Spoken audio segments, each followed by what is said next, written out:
بسم الله الرحمن الرحيم الحمد لله والصلاة والسلام على رسول الله صلى الله عليه وسلم. Dear brothers and sisters, Assalamu alaikum wa rahmatullahi ta'ala wa barakatuh. We are meeting once again in the month of blessed Ramadan al-Kareem to speak about more issues of the family, particularly the Muslimah in the month of Ramadan. I want to say, and I hope that you agree with me, that the Muslimah targets and challenges during life in general, especially in our modern life, is very complicated and very large. Ordinarily, a Muslimah now goes to work, goes to office. Most likely she is a wife and she has a lot of responsibility as a wife. She is inshallah bearing children and she is a mother. And the responsibility of a mother is very, very huge and very sensitive. Because we all say that mothers are the trainers, are the producers of the children and the members of the family. And above all that, the Muslimah is a believer in Allah subhanahu wa ta'ala, and she has the same responsibility that a man has towards Allah and towards his own act. So, towards that one, how does a woman cope and organize all these responsibilities? How can she تعطي كل ذي حق حقه? How can she give every aspect of her responsibility it is due right?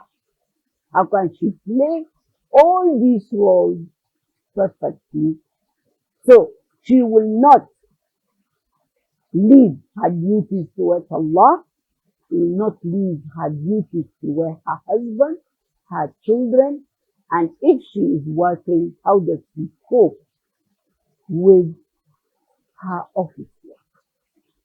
Well, unless we are asking the woman to be a giant, to be very, very extraordinary strong, unless the woman's day is not 24 hours, but maybe it were 34 hours or 40 hours, then she can complete all her responsibilities, particularly during the month of Ramadan, because the month of Ramadan has its peculiar challenges to the woman. She has to wake up in the middle of the night, even after she has done her tahajjud. Maybe she will sleep like 2 hours only. She has to wake up to prepare the sahur for the family. She has to, in the morning, to be ready to prepare the children and go whether to office or to school or wherever she is going. And immediately she rushed back. She has to come early than usual to prepare the iftar. She has to pray her Taraweeh, read her Quran in between, check the children's assignment or homework or whatever it is, prepare herself for her husband later on of the day or in the night, and so on. So you can see how much she has. Therefore, I really advise the woman to organize her time. Time is a factor and it's very important factor. There is no harm that the woman does a little schedule, a timetable, and see the things that are less important, less challenging, to make them less important in her own schedule. Put the priority to you towards Allah subhanahu wa ta'ala, to your fasting, and to your family. She needs support. In most cases, Muslimah needs a support. She needs the understanding of the husband. She needs the understanding of the family. She needs the understanding of her boss, her home, or her working place. If Allah subhanahu wa ta'ala can give us when we are sick and we are tired, give us an excuse for one thing or the other, she also deserves to be given that excuse during the month of Ramadan. There's no harm if she couldn't cook well. The husband accepts the defaulting food or less varieties during the month.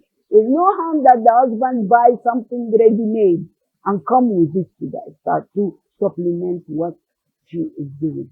There's no harm the in-law or the sister or the mother come and help that woman during the month of Ramadan. So she will not just commit a problem and she will not leave her ibadah and her responsibilities towards Allah subhanahu wa ta'ala. Because frankly speaking, combine all the responsibilities during the month of Ramadan, it is very, very challenging and very difficult. And accept that when the woman is very strong, and we don't forget that during this month of, if she's nursing a baby, she is adding more trouble to herself. If she's pregnant, she's also having another challenge. But we all know that Allah subhanahu wa ta'ala allowed the woman, if she is nursing a baby or she is pregnant, in addition to the period of her cycle, that is her menstrual period, she can break these days. If she is nursing and she's finding it very difficult to continue with the fasting, Allah gives her the permission to break her fast for a day or more when she is too tired, then she can fast it later. The same thing if she is pregnant. Allah gives her the time because Allah knows that carrying that baby is a pressure, is a challenge, is weakness. Because Allah said, حَمَلَتْهُ أُمُّهُ وَهْنًا عَلَى وَهْنٍ. Meaning that carrying a baby, being pregnant for the woman is weakness upon weakness. So imagine a pregnant woman and she has to be preparing the iftar, waking up for sahur, do all the family, the children. This require excuse, require support, require relief. And Allah subhanahu wa ta'ala give her relief in some areas, but the human being, the family member, needs to give her a relief. How beautiful it would be if the husband come one day and say, my wife, you are working very hard. You are preparing that. Tomorrow, don't cook. We will go and break our fast in my mother's house or in my brother's house. Or we will go outside and we will eat. If our financial situation permits that situation. And the most beautiful, Rasulullah sallallahu alayhi wa sallam used to come and cook with his wife.